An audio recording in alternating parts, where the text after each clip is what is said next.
Who's that coming down the track? Who's that coming down the track? It's a mean machine in red and black. Mean machine in red and black. Ain't nothing finer in the land. Ain't nothing finer in the land. Them drunk obnoxious Georgia fans. Them drunk obnoxious Georgia fans. Go, go! Go, go!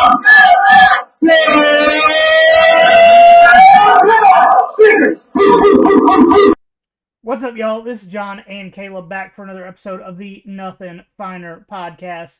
Today we are going through what we think are going to be the best games of Week 7. Do have some news, some podcast news. Starting on Sunday, we are doing, Mike is coming back. He kind of got a little bit of the load taken off of all of his coaching, and I mean, he's still doing a ton for the school he works for, but it got lightened just enough for him to come back. So Sunday, it is going to be myself, Caleb, and Mike. Wednesdays for interviews is going to be Mike and myself. And then Thursdays, well, recording is the days I'm talking about, is going to be Caleb and I doing the preview. So y'all are getting all three of our dumbasses telling you some stuff. Let's go. Be good to have Mike back. Yeah, no, it'll be a lot of fun. I'm looking forward to it. 3 people on Sundays after a big win or a bad loss is going to be real interesting. That sure is. The joy and the arguments are going to be all over the place. Hopefully, mostly joy. Mostly joy. But how you been? What are you drinking? You got internet? How are things looking on your end of town? I don't have internet, but I've got a phone that finally has data working on it. Data's kind of been up and down in our area, but we've got it back, it looks like. So we're making it work just with that. So I am at home and not out on the mean streets of Augusta tonight for this recording. Yeah, I was keeping an eye behind you to make sure nobody was walking up. Yeah, I appreciate that. Won't have to worry about that now. This guy is behind me right now, but he's all right. I mean, he can't get his own team to act right. I don't know what he could do to you. Yeah, fair enough. Goodness. Probably won't get into all the details of that tonight. No, probably not. But yeah, I'm good. Sinuses have been hitting me like a truck this week, but I still ain't going to miss any of this for the world. Yeah, no, sinuses started hitting me. And what sucks is, like, I'll feel good all day at work and then get home. And then it just feels like I took a sledgehammer to the face as soon as I get home. And I'm like, God, why couldn't I feel shitty at work and good at home? This sucks. But no, I'm sitting over here. Apparently, as soon as I turned on the James Madison Coastal game on my phone, they both scored touchdowns within like a minute of game time. So wow. So yeah, this'll that'll be a fun one to keep an eye on. Might have to jump on that one as soon as this is over. If I go quiet for a minute, it's probably because I'm live betting the over. Oh yeah, good call. All right, you ready to get into it? Let's do it. The Battle of the Big O's. We got Ohio State and Oregon. Ohio State 3-point road favorites, and for whatever reason right now I cannot think of Oregon Stadium. Is it Autzen, something like that. Autzen. Okay. Yeah. Ohio State 3-point road favorites in Autzen, over under 54. This will be Ohio State's first game against one of the new Big Ten opponents, and first time against Oregon since taking the L in Columbus in 2021. For Oregon, it'll be their third Big Ten game and second one in a row at home. Side note, Oregon Stop Out Cancer uniforms, elite. If you have not watched the video they put out on their social media, I understand it's 5 minutes, and then today that's like 2 hours. But it's awesome. Not a TikTok, guys. Yeah. I don't do TikTok, but I know way too many people that do because conversations are difficult. Might be a 5-minute video, but it is awesome.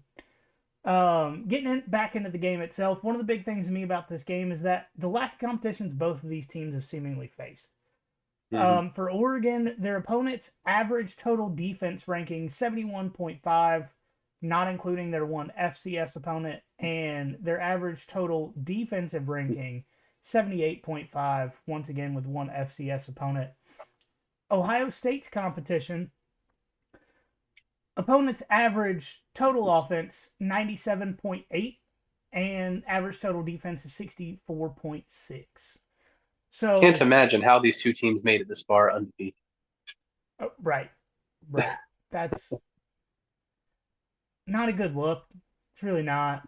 Yeah. Um, I will say, with Oregon, they faced the challenge of. I'm getting into that here in a second. We're good. So Ohio State has played some better defenses, while Oregon has faced better offenses. Both of these teams do have top 21 scoring defenses. Ohio State is at number one. They're they've played offenses so far that Mhm. probably don't know how many points you get off of a touchdown, to be fair. Um, Right. and then Oregon is at 21 with a scoring offense. Um, this game to me is as close of a toss-up game as it gets, where I lean in one direction.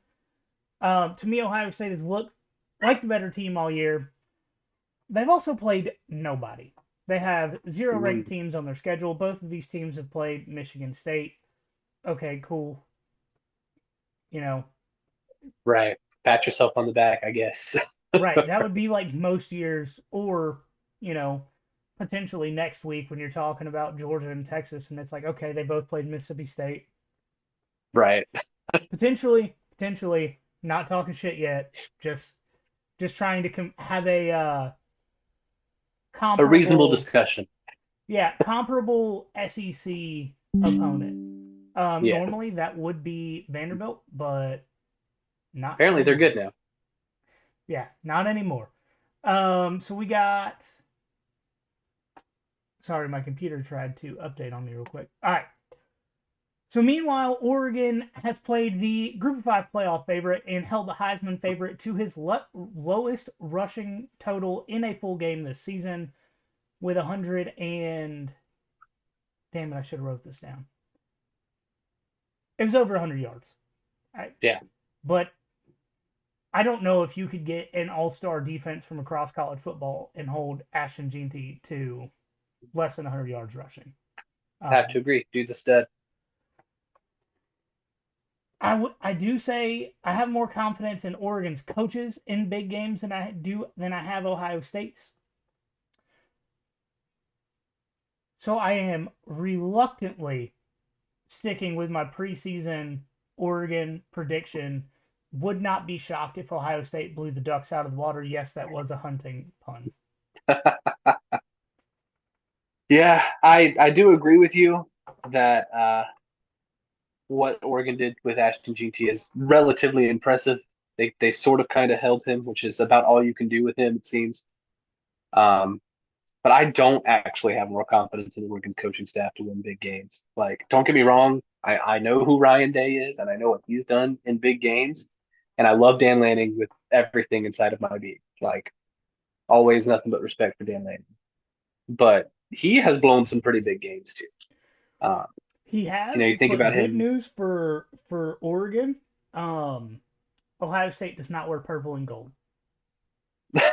That is true. Yeah, I literally my list ended up just being Washington, and maybe DeBoer did just have his number. Maybe Washington is to Lanning what Alabama is to Kirby Smart. Who knows? But I think Ryan Day, even though he hasn't won a ton of these big games, he has been involved in more of them, and I do think that gives him an edge, even if he hasn't always made the best decision so far. He did come within a hair's breadth of beating Georgia a couple years ago in a big game like that.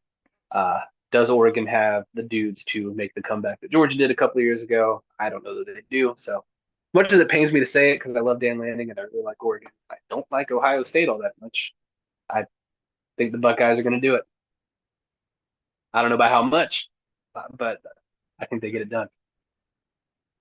This is a game where I really see it being a close game either way, or Hmm. Ohio State blowing Oregon out of the water. I don't really see, a way that Oregon blows Ohio State out of the water without injuries, I will say. Yeah, I have to No, agree. Unless that Eugene crowd just somehow really gets in Will Howard's head, I don't really see a path to a blowout for Oregon. But Ohio State could do it just because that defense is so good. well, they've looked good. Well, yeah, sure. We don't really know until we see it. All right, next game. We got Ole Miss at LSU. Ole Miss 3-point road favorites. Over under 62. This game's going to be fun. We Oh got yeah, two top 16 offenses going at it in one of the best nighttime environments in the country in Death Valley. Two so glad this teams. game is after the Georgia game and I can sit down and watch it. Yes, we have a long drive from the stadium to my mom's house. Um, but normally Kelsey drives home from games and I drive to games. So Ah, fingers crossed we keep that going. Um, two teams that are still in the playoff hunt as of now. Two teams still in the SEC hunt as of now. Um, Last week, Ole Miss played South Carolina and Willie B, and the score was a blowout. The numbers were definitely not. Um, South Carolina had 313 total yards, 151 rushing yards, 162 passing yards, and South Carolina won time possession by 5 minutes. The problem is they lost two turnovers and turned the ball over on downs twice and missed one field goal. So effectively four essentially, turnovers there. yeah, that's pretty much five turnovers. Mhm. I had a real bad look. Oh, I didn't even see it on downs twice. I just saw that. Okay, yeah. Yeah, yeah, that's real rough. Um, but 313 total yards is the most that Ole Miss has allowed this season. They didn't even allow that to Kentucky. In the game they lost at home. But with the last two games Ole Miss has played, they've allowed an average of 324.5 yards, 202.5 passing yards, 122 rushing yards. The Ole Miss defense that we thought was better may not be. Yep. I understand they're dealing with a couple of injuries, but still not good. Yeah. LSU, on the other hand, is without Harold Perkins, and their defense is just as mid to bad as we thought it would be, allowing 353.6 yards per game and 5.85 yards per play. I got two big questions going into this game. Which Let's defense hear is him. going to. What's that? Oh, I was just saying, let's hear him. Oh, okay. Um, which defense is going to play up to the competition, and which quarterback will make the least amount of mistakes? Yep. LSU has played the better competition this season, but hasn't had the defense really step up at any point. You could argue the UCLA game, but UCLA is one of the worst core four teams in the country as of right now. Um, so and they were tied going into halftime of that game. So and then going into the quarterback making less mistakes, Jackson Dart has thrown two less interceptions than Bus Nuss has this season. Nuss has four, Jackson Dart has two. I do think Ole Miss pulls one out in a thriller and bounces all the way back from the loss to Kentucky. But man, I another borderline coin flip for me. Yeah. The environment is I think it's the biggest uncontrollable factor. Yeah, it's definitely the X factor in this one. I've been back and forth on this one all week and all day. I made a post this morning saying I thought Ole Miss would win. And I do think Jackson Dart is the better quarterback, and I think Ole Miss's defense is the better defense. And so originally I was saying Ole Miss is going to win this game, but I took a look at the history, and you know me, I love looking at the history of these games and Mm-hmm. making predictions based on that. And as long as I'm not applying those to bets, works pretty well for me. Uh, the home team has won this game 10 out of the last 12 meetings. Um, and one of those two exceptions where that wasn't the case, the road team was 2019 LSU, and they were obviously going to win that game because they were going to win every game. Uh, so that alone kind of swung my opinion over. Uh, Death Valley is already a tough place to play. Add to the fact that's kind of been a factor in this one is the home game or the home team. Give me LSU, but again, nothing would surprise me in this game whatsoever. It's another one of those. I could see either team kind of getting a bunch of momentum and blowing the other one out of the water, and I could see a fight to 8 overtimes. Yeah, that would be ideal, you know, as Yeah, as someone who has no stake in this game other than entertainment. Like give me 4 overtimes. Give me like a 64-62 game, you know? there we go. Like Old fashioned. let's have both teams hit the over. Oh yeah, individual. It was a really low over under for this game too, and I didn't make this one of my best bets, but It's one of mine. over 62 looks pretty good. Okay, cool. Sorry to take the wind out of the sails there. Oh, it's all right. Oklahoma's taking the wind out of the sails of this game by just being bad this year. We're Oh my talking about the gosh, Red yes. River rivalry, Texas versus Oklahoma in Dallas in the Cotton Bowl. Texas 14-point favorites, over under 49. Oklahoma is struggling offensively. And, that's very visibly obvious. Hmm. I don't We know if know it's what as James Coley offense looks like, and this looks a lot like. yeah, I don't know if just how bad it is visibly obvious. They're 121st nationally in total offense, in 69th Nice. in scoring offense. Texas, on the other hand, while they haven't had the level of competition that Oklahoma has, their one SEC opponent was Mississippi State, while Oklahoma has played Auburn and Tennessee, notably better, both of those teams, than Mississippi State. Um, I don't know if it really matters as much. Um, Oklahoma or Texas is third in total defense, second in scoring defense. Level of competition has been bad. They did allow quite a few rushing yards against Mississippi State a couple weeks ago. But at the same time, even if Quinn Ewers isn't good in this game, they have Arch Manning. Hmm. And I think both of those guys are right this minute better than Nico.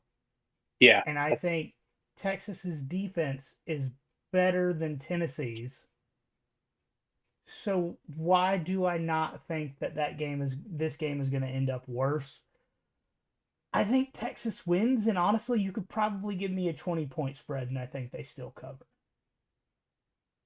which is a shame because this is supposed to be one of the premier rivalries in the country. There's a bunch of people talking about how this is already the number one rivalry in the SEC, where they play it in the SEC. Not a great start for Nope. them because Texas definitely looks so much better. Um, but yeah, stay tuned for my preview of next week's game because I'm going to talk about this again. Uh, Mississippi State did kind of make Texas's offense struggle for 3 quarters by slowing the run game. They kind of made Arch Manning go out and beat them, and for 3 quarters that sort of worked for them, and then things finally got going on the ground. If Oklahoma can do for 4 quarters what Mississippi State did for 3, they might have a chance winning this game. Uh, I don't necessarily think that they're going to do that. Uh, I just don't think they can score enough, even if they do manage to do that to end up winning this game. Their offense has been very lackluster. Georgia fans want to talk about Georgia's offense right now. Oklahoma's offense. I mean, I made a reference to James Coley earlier. That says it all. So give me Texas in this one. Oklahoma can keep it close if their defense steps up, but I just don't see it happen. And to be fair to Oklahoma, because I do try to be fair to these teams. They have 4 of their top 5 wide receivers listed as out with injury, and Yeah, one guy listed as questionable. So if Alabama 5, fans have taught me anything, it's very hard to win when you've got key receivers. yeah, and without one or two, maybe we can have a conversation about like, hey, you Right? still should have been better than that. Mm-hmm. Without your top 5 guys, Man, That's a hard argument to make. Yeah. yeah, like shift to the triple option. Yeah. Let's actually just go watch Vandy's tape and have your offense do what they do. There we go. It worked for them. Yeah, and Oklahoma does still have a healthy tight end, so Hey, perfect. that's all you need. All we needed was a healthy tight end for the last 3 years, and it worked pretty well for us. I say that we had a lot of good receivers too, but that tight end is a generational talent. That might be all you need. Yeah, I think generational may even be a little dismissive of what Brock Bowers is. I don't That's know if there's a word for quite what he was for the University of Georgia. absolutely, yeah. So I'm assuming this kid at Oklahoma is not that, but Transcendent? Is that a good one? that's a good, yeah, yeah. Yeah. All right, getting down to it. We're calling this one the Dog Bowl. Is it O? Is it O or AW? People are asking. Mississippi State at Georgia, and this line I updated this afternoon. Yeah, I saw that it moved. Yep, I try to the day of recording go through and update all the lines. Um, Georgia currently 34.5 point favorites. Over under 55. I don't. Has the winning by that much, but I ain't touching that spread. I ain't touching that spread. I ain't touching that over under. Mm-mm. I ain't. First of all, if you guys have listened for a while, you know I do not put money on Georgia games. I don't do it. The last time I did it, I thought, hey, you know, this this 2019 Notre Dame team isn't very good. I'm going to put money on Georgia to cover the first half line of 9 points. They didn't. Nope, sure didn't. And that was the last time I ever put money on a Georgia game. Can't do it. It seems to have worked out pretty well since 2019 of me not betting on Georgia games. Yep. Um, but I do think in this game, this is Georgia's chance to get it right. If they want to prove that they're one of the best teams in the country, this is it.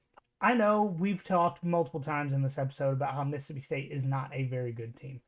I know you listened to me and Sarthik go on yesterday about how Mississippi State is kind of in year zero and they're struggling everywhere, but they're trying to figure it out.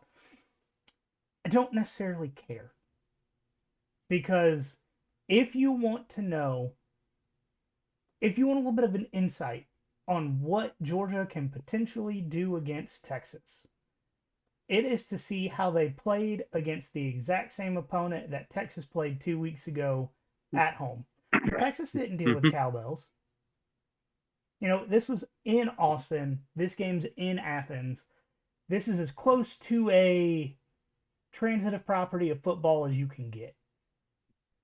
And that's with Mississippi State coming off of a bye week with a quarterback that his first start was Texas. So Yep. if you are going to get something out of this game, it is what can we take advantage of and what did we do? How did we stop Mississippi State better? How did we go after them better? That sort of thing. And I think Georgia is significantly more capable of beating Mississippi State worse than 35-13 in Athens. If they want to do that, they got to go out and fight. Fight for every Mm-hmm. yard and force Mississippi State to fight for every single fucking yard. I think this Georgia team's capable of putting up a 50 burger on Mississippi State. Yep. They can't. Mississippi State cannot stop the pass. They cannot stop the run. I really want to see explosive plays. I want to see fighting in the trenches like it's World War One, and you're fixing bayonets. Like I want to see that fucking dog Mm-hmm. Work because for it. Work for every ounce of it. exactly. But at the same time, if you are going to this game, which I know you are, I am, I know a couple of other people who are. If you are going to that game as a Georgia fan, and you leave that stadium with your voice, you are You ain't wrong. doing it right. You are not doing it right at all. No, this is a 4 o'clock game. It's supposed to be not that hot this weekend. That gives you an opportunity to tailgate, get a little saucy if you need to. They sell beer in the stadium now, which isn't even that expensive. Paid $12 But for a 24-ounce Tropicalia last week. Like, reasonable. but John, really we shouldn't be expected to be loud and cheer for the team because the product on the field hasn't been that good. I mean, we're just 46-3 in the last four seasons with two national championships, and our only loss is coming to the greatest dynasty in the 21st century college football. So no, the product on the field just isn't good. So why would we cheer? If Um, that's you, then yeah, feel free not to show up and give your ticket to somebody who's actually going to get loud. I agree. I will say, if that's the way you think back to 2022. Tennessee comes to town, right? Tennessee just took the number one ranking in the first college football playoff poll. They kept Stetson up all night with phone calls. And on their first drive, they had 3 penalties on their offensive line. The offensive line that was supposed to be the best in the country, right? 3 penalties on their offensive line because Sanford Stadium on that day was the loudest environment in the history of recorded volume history of college football. Yep. So the best offense in the country, best offense of the 2020s, I would even argue, comes into It's fair. Athens. And was the defense in 2022 better than this defense? Sure. I, I don't think that's too much of an argument. But the fans were also fucking better. Yeah. And then, And that go ahead. I was just gonna say that is the position you play as a fan Right. on the field. This isn't the NFL where you just sit on your hands and eat some nachos and watch the Falcons lose. Like you are there as part of the team because this is college football and the crowd makes a difference.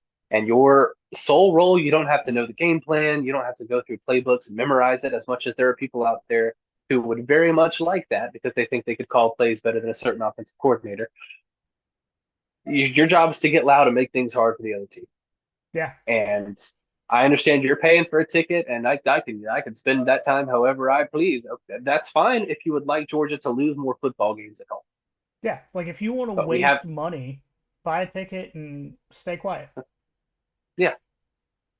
But the reason we haven't lost a game in that home stadium since 2019 is because as Kirby has challenged the fans to get up and make noise, they have done so. I was at that South Carolina game in 2019. They were not getting loud, Nope. and if you let the other team get momentum, you can see what happens. So I'm not saying Mississippi State has a chance to do the same thing if you don't get loud. But this is your responsibility as a fan, as somebody who's in the stands. Like this is your role, and that's what makes college football great. Yeah. No, I agree. I mean, even going back to last year against Mizzou and Ole Miss, both Hmm. top 10 teams coming into Athens, both of those teams had the ability to beat Georgia, and the fans made a difference. And does Yeah, this Mississippi State team have the physical talent to beat Georgia? I don't think so. Just being entirely honest. Like yeah. I think it would have to be Georgia comes out and everybody on the field is still drunk from Friday night for for Mississippi State to win this game. But that's not the fucking point. Yep. Because what happened last weekend in the stands, man, does anybody want the crackhead quarterback from Tennessee to be right? I can't remember his name right now. Eric Ainge. Eric Yep. Ainge. Does anybody Remember want how him to be pissed off right? that made you? Yeah. I don't. Like, That just if we got to play that over and over again on our media, we will do that we because it, will. it took 2 years for everyone to be like, "Oh man, Eric Ainge was so stupid for saying that." Georgia got up and rose up, and the fans broke a record in terms of loudness in the stadium. Yep. And now y'all are sitting on your hands and leaving in the middle of the third quarter in a rivalry game. Yep. And when Kirby says you really shouldn't be doing that, we need the fans to step up and be better, you're blaming him and Mike Bobo for the fact that you're not doing it. Right. Like you can't do their job. You can do Yeah. yours, which is Yeah. when you pay for a ticket, you show up, you lose your voice, You drink some more beer for some more boys. You Yeah. lose that, and then you have a reason to watch football and not talk for the rest of the night. Like I don't. Your wife's like, "Oh, why aren't you yelling at the kids?" Oh, sorry. Too easy. Too Yeah. easy. Show up Built-in and be loud. excuse. Yeah. But I do think Georgia wins this game. I think if they show up with 50% more effort than they played with last weekend against Auburn, I think they cover this game just because Mississippi State's in year zero with a lack of talent, lack of defense. They're playing a 3-3-5 scheme on the defensive side of the ball without the guys to really do that. Mhm. So I think Georgia wins, and I think if they show up with half of the effort they should, they cover. But Yeah. don't make me come on here on Sunday and yell at you guys again. Like I don't want to do Yeah. that. I don't. I didn't enjoy that either. We were putting up the reels this week as from the highlights of this podcast. I'm like, I hate that we said those things, but it was the truth and it needed to be said, but let's not do it again. There is some precedent for a sort of step up in offensive production this time of year. 2022 and 2023, we saw a big step up in production game 6, which is exactly what we were going into, and that sort of carried them through the rest of, I'll say, the big games on the schedule. Not, every game. 2022, you had the weird Kentucky game and stuff, but for the most part, the offense really stepped up after that 6th game. We dropped 50 twice last year on ranked opponents in that second half of the season. This is when things really kick off. So again, we've talked a lot about how this team isn't quite playing this. Yeah, we think it's mainly an effort thing. Might be a talent gap thing from previous years too, but we think if they put in the effort, they can still get it done. Um, but the first group of people that would tell you they're not playing to the standard is the players on this team. They know it. You've heard them talk about it. They haven't played their best game yet. They know they haven't played their best game yet. So I fully expect them to, at some point, step up and reach a lot closer to their full potential. It's just with the big game coming around the corner, the question is obviously going to be when. I'm not really worried about defense, especially in this game, but just in general, we know where the effort has been on tackling. Kirby Smart himself in public that he isn't a fan of the way this team is tackling right now. Historically, when Kirby gets on the microphone in a press conference and challenges his guys to do better in a specific area, they will do it. Or if not, on a press conference, then on the mic in Sanford Stadium as they are practicing, as we heard with Keely Ringo a couple years ago, right before that Tennessee game. He had sort of had an off year, and he stepped up in a big way in that game and really was an MVP for the rest of that year. So what I'm really curious about is to see how the run game does against Mississippi State. Because I mentioned earlier, they played Texas. They were able to stop the run most of the game. They're going to try that again because this is Georgia. But if Trevor Etienne has a pretty good first half, if Branson Robinson can actually be the Branson Robinson we know that he can be, that we have seen him be before, even get Nate Frazier in there doing what he does. I mean, he's incredible when he actually gets space and time. If they all run the ball really well, or at least we have a pretty good run game by the end of the game, we're talking close to 200 yards. Not necessarily, but it'd be nice. Uh, I'm pretty confident going into next week if that's the case, because that again was the one sort of area Texas struggled. I mean, we don't want to look ahead and all the yada yada yada, all the coach speak people say. But I'm to that in the eyes of every fan of Georgia watching this game, this is a measuring test for what are we going to do against Texas. Can we step up and improve before this Texas game? It starts on the ground for me, but I think Georgia does it. I think they get it done. Deep down, I think they cover. It's a big spread, but I think they cover. But like you said, they've got to come out and actually try to do that and try to put something on. Haven't seen that consistently this season. We'll see if we see it Saturday. But again, the fact that they know and they know they need to step up gives me some hope at that. I do want to address the injury report. Forgot to put it in here today. There are 3 players listed as out. You got Smile Munden, Tate Ratledge, Roderick Robinson.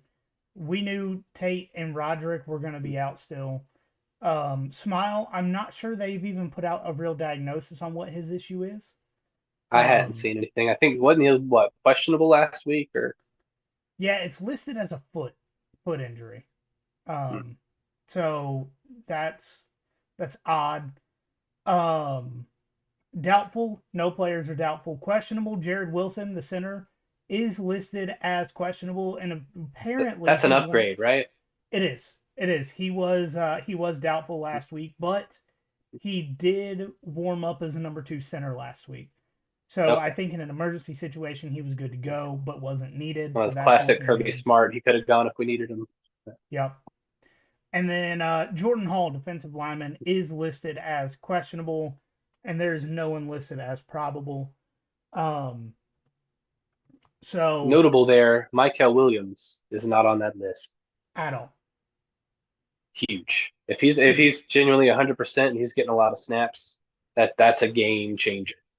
Well, I mean, he was he was a definitive game changer in every single snap he was in on last week. And Mm-hmm. I think that was kind of the green light going into this week. See how he felt after the game, and then just no restrictions, go fuck people up. Yeah. So RIP to anyone this week who sees Michael Williams and Jalen Walker coming to us. Also, while we're talking about RIP, um, the bet that I talked about earlier in this episode of the game I'm watching, um, Liberty had or not Liberty, James Madison scored another touchdown, got a 2-point conversion, and then just got a pick six. Oh So I'm wow. not I'm not live betting the over anymore. I waited too long.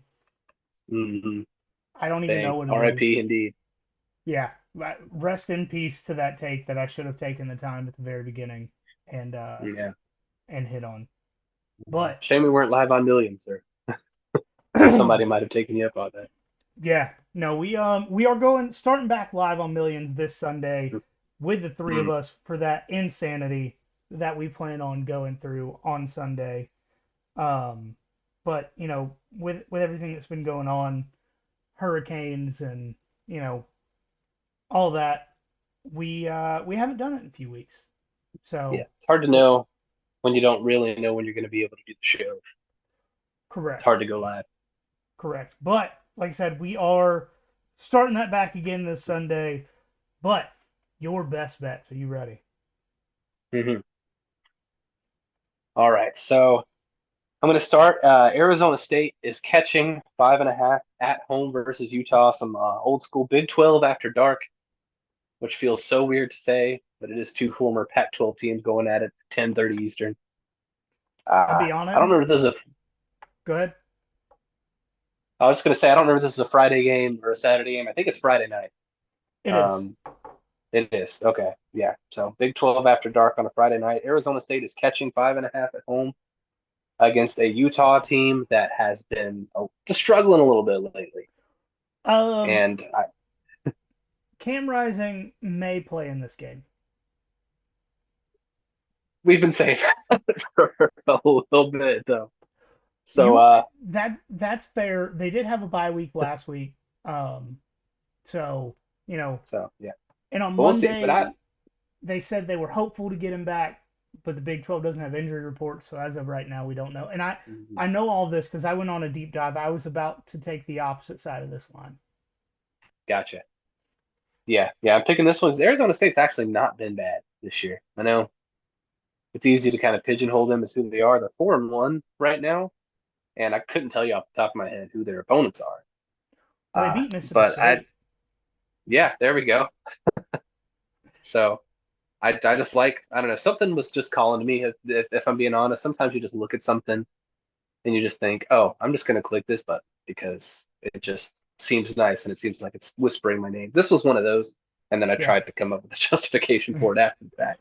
But I do I, like Arizona State plus 5.5, and no other logic has worked for me in these bets, so might as well. Arizona State does run the ball exceptionally well with their running back Scadaboo, one of the most fun Yeah, names in college football. Also, a white running back that wears a high number and just punishes people. That's always fun to watch. I love I love that. That's Um, some action stuff right there. It's happening in the Big 12. it is. I will say it's not going to be one of my best bets, but if tomorrow afternoon Cam Rising is announced as a starter, I'm putting money on Utah. That's fair. That is completely fair. We don't know yet. Uh, yeah. So question, can you tell me why Missouri is playing at UMass this week? So the former UMass athletic director, um, he was going around and finding struggling Power Five opponents 5, 6, 7 years ago and getting them to sign up to play at UMass because they're an independent, small, not good school. So most of their games are on the road. They were trying to get some big time opponents, get more people in the door. Um, in a lot of these deals they struck with these Power Five opponents to play at UMass, they promised either their stadium upgrades would be completed or they would play at MetLife. Not MetLife, Gillette. Okay. The upgrades are not completed. I don't even know if they have been started, and they're not playing at Gillette. So you Mizzou is got swindled into playing at a high school stadium in northern Massachusetts. Sounds like it. Yeah. This one just stinks to high heaven to me. UMass is catching 27.5 at home, which is fair. They're terrible. But weird environments like this, anytime you see these Power Five teams go on the road against these lower tier teams, Bam almost weird lost to things happen. USF at Raymond James. Yeah, weird things happen, upsets happen. I'm not saying UMass is going to win this game. Don't get me wrong. But 27.5, I'm catching with UMass in a weird road game. Yeah, give me UMass plus the points all day. So Caleb's got them And then underdogs. that's right. I love adding points. Don't like taking away points unless it's obvious. Bama, South Carolina. The over under for this game is 50.5. I think with the spread, they're thinking like a 41-10 kind of game here. Uh, South Carolina's going to score some points on Alabama. So give me the over 50.5 in this game. Yeah, That especially if seems, Lenora Sellers is healthy and able to yeah. actually run the ball in that game. I agree with you. I was looking at that and I saw it on yours and I was like, all right, we're doubling down on that one. We're good. Yeah. Seems too easy. And then Vanderbilt, I believe they're playing Kentucky this week, right? They're playing in Kroger Field. At Kroger Field. That money line, they're getting plus 400 odds if you bet the Vanderbilt money line right now. I'm not saying bet the house on the Vanderbilt money lines. It could be a letdown spot for them. But plus 400, toss a little bit in there and just see what happens and see if you get your money back with a significant amount of interest. Yeah, no, I like that. I may do a little sprinkle. May do a little Yeah. sprinkle. You know, like some of these white girl Instagram cooking recipe videos. Just a little sprinkle of seasoning. You Sprinkle. know, You got to get through the whole backstory of how their mother died in a car accident. when they were 6, before they ever Yeah. cooked a dish. Hmm. Yeah. No, tangent. One of my favorite things is going to these videos and they're like a teaspoon of salt for 4 chicken breasts. I'm like, bitch. Yeah. Like No. I, You need you need at least a liter of salt for all of I, that. for my grandmother, Southern cook, raised partially by a half Greek, half Italian lady, and she's the one that taught me how to cook. Oh So yeah. when it comes Flavors are to everywhere. yeah, when it comes from to measuring the seasonings and spices, we don't do that in my house. You season with your heart, and then you double the garlic. You know. Yep. All right, so my best bets. We're doubling down on some garlic this week because I got Clemson minus 20.5 at Wake Forest. Almost took this one too. I mean, Clemson's offense, stupid good, right? Their defense, Yeah. very good. Wake Mm, Forest, so bad they paid to not play Ole Miss next season. yeah. I don't really know what else I need to say about that one. Um, Next one is the one I'm least confident about, just being 100% honest. But every week I have put money on Army this season. I have not lost money on Army this season. So I got Army minus 26.5 at home versus UAB. I'm It's a not, lot of like I said, points. that's a lot of points. Um, I will say Army's average margin of victory this season is 46-13. Okay, Um, right in there. yep. So so it's entirely possible, but the better bet, in my opinion, would be going to find some player stats in this game. And if you can get Bryson Daly, their quarterback, 2 or more touchdowns with good odds, that's the hammer. That's the Between play. Yeah, he's averaging 2 touchdown passes a game, 2 rushing touchdowns a game. I don't what more could you want out of a quarterback? Next one, I got UCF money line versus Cincinnati. Ooh, Supposed that's to be. spicy. This is supposed to be in Orlando. I guess that really depends on damages. They may postpone it, they may move it. We don't really know yet. But everyone I know in Orlando is okay as of right now. No structural damage, so it seems like a lot of those people got out all right. But UCF is still a top 5 rushing offense in the country. Cincinnati is in the 70s when it comes to stopping the run. Take the money line. I don't know about the points because UCF loves to get down and come back. But when it comes to running the football, they are the best non-service academy team when it comes to running the football. Taking the UCF money line, and the last one we already talked about it. Ole Miss at LSU over 62. I think both of these teams are entirely capable of hitting the over by themselves. Um, Yeah, seems easy money. is 42-35 out of the question for this game? I really don't think it is. Not only is it not out of the question, it's honestly a pretty reasonable prediction for this one. So that's the one I'm probably putting the most money on. Then it goes Clemson, UCF, and Army. But like I said, if I can find that Bryson Daly 2+ touchdowns stat line, I may end up taking the line just completely off and going Bryson Daly touchdowns. Yeah. If you want to be an absolute madman, bet the house on the South Carolina money line this week. But let's be real. Shane Beamer's probably going to go into this game. Be funny. We lost most of your audio there. Oh, I said, let's be real. Shane Beamer's probably going to go into this game thinking he has a chance to win and then get blown out. But it would be funny if South Carolina won. Yeah, it would be funny, but Bama's not losing to Vandy and South Carolina back to back. Yeah, there's no way. The worst Especially thing this that one's at Bryant Denny. Yeah, worst thing that could have happened for South Carolina was Vandy winning last week, and it did. Yeah. Um, so, man, it's possible Bama puts up 50 by themselves. Yeah, I would not be surprised at all. And but they're going to give up at least a few. Oh, for sure.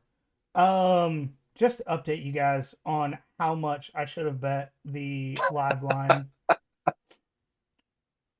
Let me refresh the page here, just to kind of reiterate how bad I messed up on not doing it. The initial over/under for this game was, I think it was 52 points. The current over is 73.5. Oh And my if I would gosh, have bet it when it was a 7-7 game at the end of the first quarter, probably you'd could be have got making it at some. like 35. Yeah, Messed up. I messed up. yeah, that's okay. Um, Hindsight's 2020. yeah. But if you guys want to not mess up, follow us on social media. At nothing.finder.pod on Instagram, at finderpod on Twitter. Look us up, Facebook, YouTube, TikTok. I'm sure I'm missing something. You've heard it 100 times by now. Um, Also, go check out Dawg Sports Memes on Instagram. That's Caleb's page. Every time we do a collaboration together, we're in there. So if you're following one of us and not both of us, you're wrong. Fix yourself. Um, but as always, guys, remember there's nothing finer in the land.